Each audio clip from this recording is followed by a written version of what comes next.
What is up, breath of fresh air? Hope everybody's having a great week, getting ready for the weekend, get some football in. I'm Patrick. I'm going to be your host for today. I'm going to do my thing, but while I do my thing, you got to do your thing. Smash that subscribe button, leave us some comments, feedback, let us know what we're doing, good, bad, ugly, don't matter. We're always ready for the comments and always love the feedback. So, with that being said, let's jump right into it. Got a lot to cover and a short amount of time to cover it in, so let's do it. MLB playoffs. You are under the microscope today. All right, so I'm sure y'all get your... And I got people coming in my front door now. I know that you probably read Charles's message on how we got the playoffs wrong in our last webcast. So I'm going to help set the record straight. So, real quick on what the playoffs are normally about is they are 10 teams. You get 3 division winners, 2 wild cards from the NL, 3 division winners, 2 wild cards from the AL. 10 teams total. You get teams to play in their respected cities, depending on what seed they come in. You got 1 exhibition game. I call it a play-in game. It's actually quite ridiculous to have 1 game, but anyway, they come in. Winner of the wild card gets the 4 seed, and we know how the system works from there. Well, this year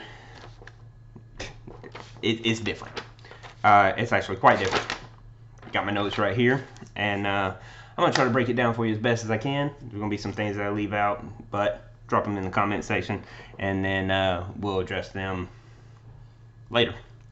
So, with that being said, the way this system is going to work this time is it's kind of like a participation trophy in kind of a way, but they did it really well. I'm commending Major League Baseball on how they did this, but anyway, 16 teams.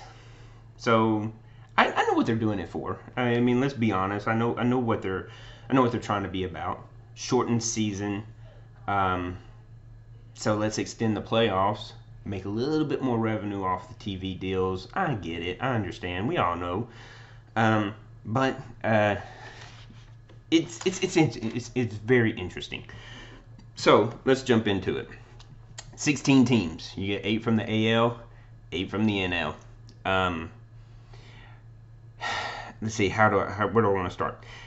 So you get 3 number 1 seed teams. Those are going to be your division winners. You get 3 second seed teams, and then you get 2 wild cards.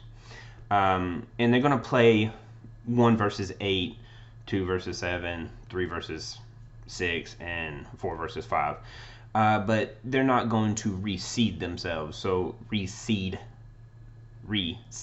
themselves. They jump from 1-8 wins. The winner of the 1-8 plays the winner of the 4-5, and it's just that bracket's going to break down like that. So very simple way they're doing it, especially with not reseeding, which is a good concept because it can kind of make things a little bit more complicated with 18 or 16 teams. NFL does a quite good job with the reseed, but I think this will be good. Then after you get past the first round, so the first round is going to be replayed in the respected cities, but this is where the whole playoff system gets really, really interesting. After you play the first round, which is going to be 3 days straight, because the first round is a 3-game series. Second round is going to be a best of 5. Third round is going to be a best of 7. World Series is going to be a best of 7.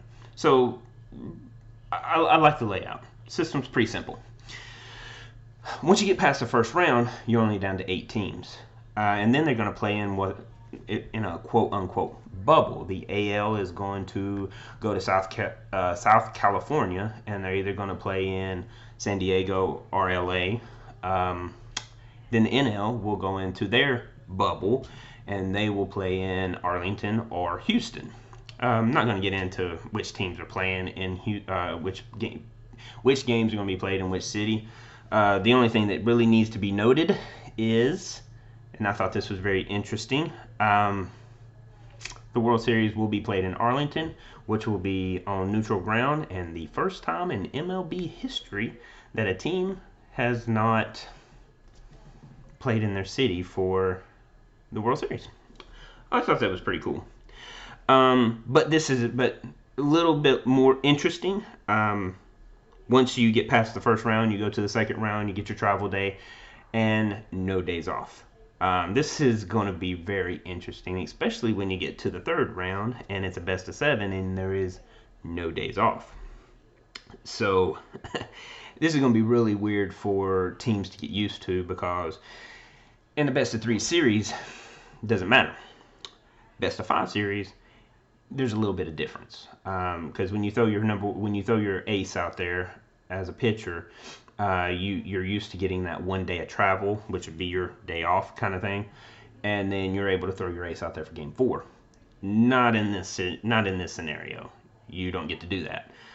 Your ace gets to come back out in game 5, because he still has to have 4 days of rest if he, depending on the amount of innings he pitches.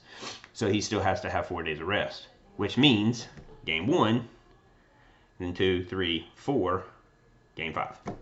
So it's going to be a little bit different for managers and how they're going to handle their pitching, especially their pitching rotation, how they're going to handle their pitching staff, especially when you're able to watch some of these games in the past where you watched the Nationals last year, who threw out Matt Scherzer, Steven Strasburg, and I can't think of the other pitcher.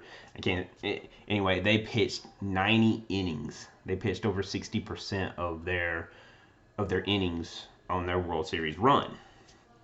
That's not going to happen in this scenario. You're going to have to pull your pitchers back. You're going to actually have to use rotations, bullpens, and even closers, and it's going to kind of bring in a little bit more of a middle relief, especially in Game 7 or in your 7 series, where you get to see your pitcher, your number 1 seed. You could see him possibly 3 times. You're only going to see him twice. So that really can be a little harder for teams to manage that rotation, because, like I said, based on innings, based on rest, So when you are picking these teams, take that into consideration, because you're not going to see that ace but twice in a 7-game series. Now, with the World Series, it's going to be a little bit different. They are going to break down.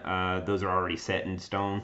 So even though the entire series is going to be played in Arlington at the new Texas Ranger Stadium, they still get their 2 days off.